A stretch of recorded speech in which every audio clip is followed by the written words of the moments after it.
Number 1, ambidextrous. Number 2, calligraphy. Number 3, etymology. Number 4, illiterate. Number 5, graphophobia. Number 6, hematophobia. Number 1, ambidextrous, రెండు చేతులు వాడటం. Number 2, calligraphy, మంచి చేతి రాత. Number 3, etymology, చరిత్రక పదాలు. Number 4, illiterate, చదవడం రాయడం రాదు.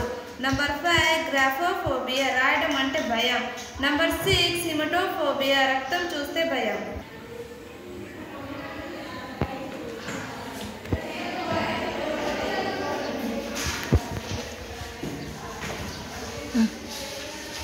Number 1, ambidextrous.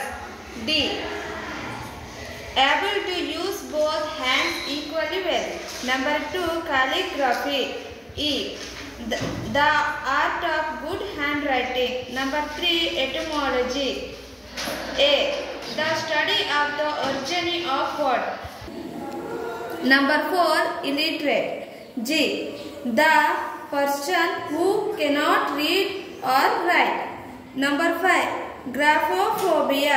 B, fear of writing. Number 6, hematophobia. C, fear of blood.